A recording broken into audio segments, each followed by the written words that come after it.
Hello there, everybody, and welcome back to Buckeye Politics. It's me, your favorite Ohioan. So today we're going to be looking at the 2022 Michigan gubernatorial election, and specifically the Republican candidates running for the primary. I'll talk about my whole prediction for the race at a later date. Not really that important right now. Gretchen Whitmer, as of now, I think will very narrowly lose to any Republican just based on national environment and her approval rating. But however, that's not what this video is about.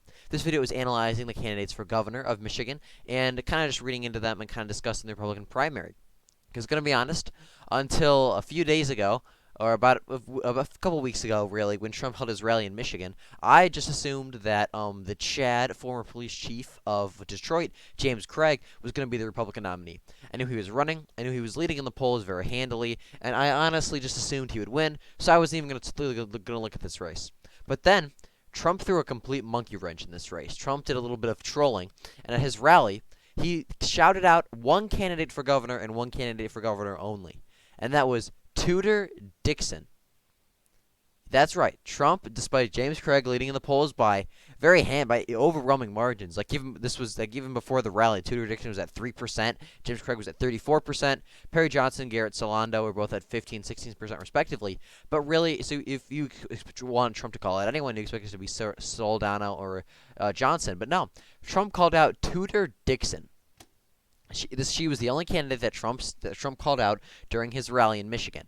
So I thought that was really interesting because Trump has completely thrown a monkey wrench in this race. He hasn't officially endorsed her, but right now it looks like Tudor Dixon, this former conservative talk show host and a former steel industry worker and small business owner, she is apparently Trump's pick as of now to be the nominee for governor.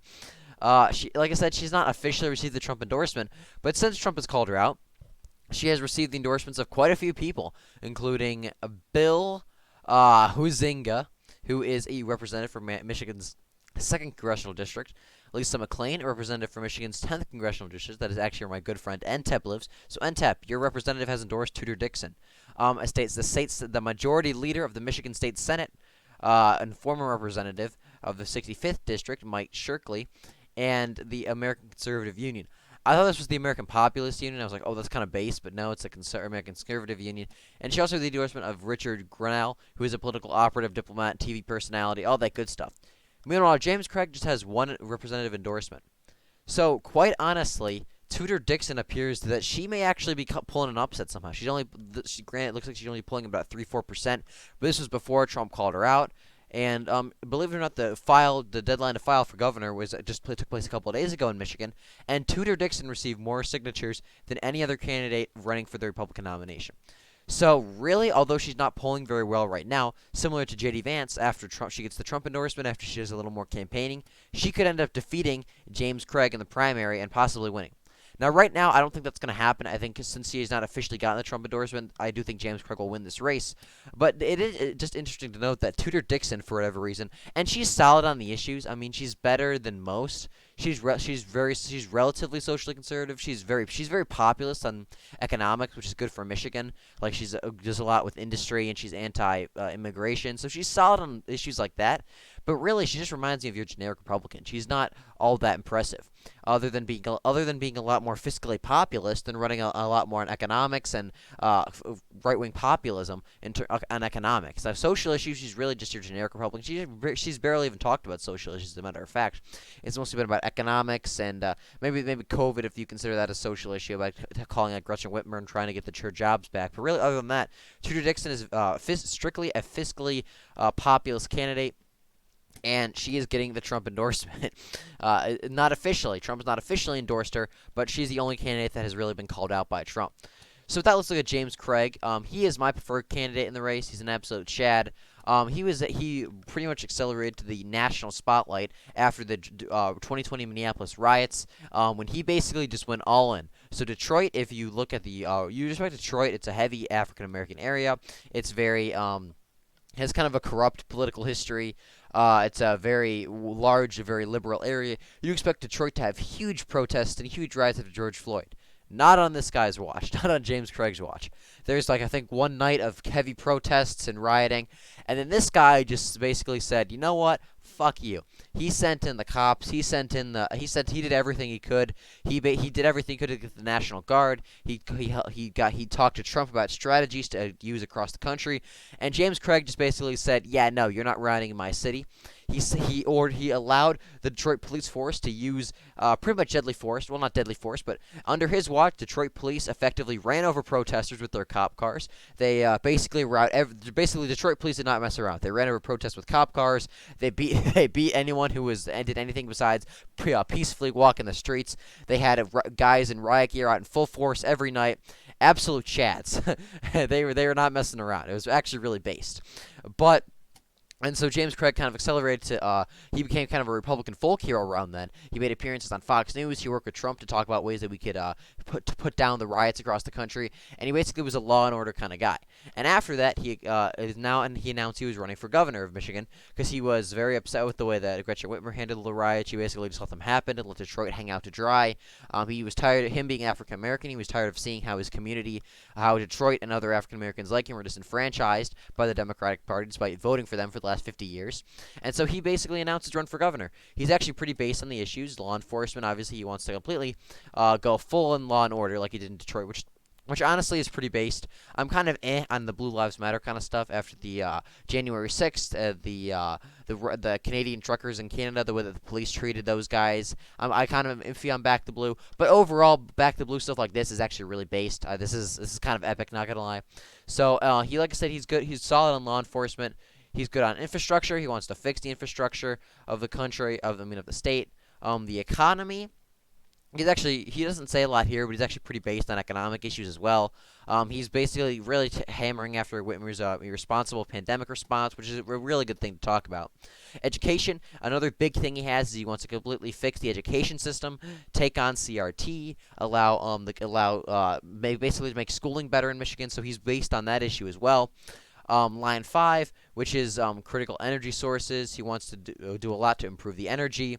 Agriculture. He wants to improve the agriculture, which is basically he doesn't go into a lot of detail on this website, but he is pretty based on the issues from what I've read. He's also very supportive of the Second Amendment, which you'd love to see, and he's also very much pro-life. So overall, James Craig is really solid on the issues. He has a great background, and I think he's probably the most electable candidate because he can really appeal to everyone. He can appeal to the law and order the law and order neocon types in the suburbs like Grand Rapids who didn't like Trump because of his law and order stances and his pro-life and Second Amendment stuff.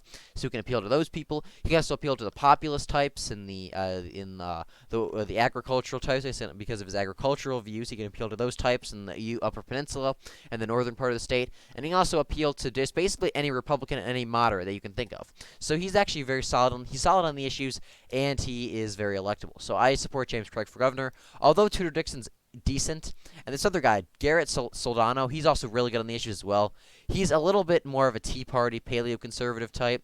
He's like full-on end paleo-conservative, election integrity, restore faith in the election. He'll work for the people and be a leader, not a ruler. He's going to basically he's hammering Gretchen Whitmer with her views on the lockdown and stuff like that. He's basically kind of a populist, Tea Party paleo-conservative type, which is based, but I'm questioning how electable he is. Now, I'm not an electability type, but when you have someone like James Craig and Tudor Dixon, who are both also solid on the issues, I think, and will both win, will both do a great job as governor, and probably do the same stuff. This guy is he's good on the issues, but he's not great. He's focusing on way too much on the election, in my opinion, like basically integrity, transparency. A lot of his stuff is just like stolen election. So overall, He's good on the issues, but I question how electable he is, and I think he's a little far out there. But overall, he's not a bad candidate for governor. He's also not polling too well.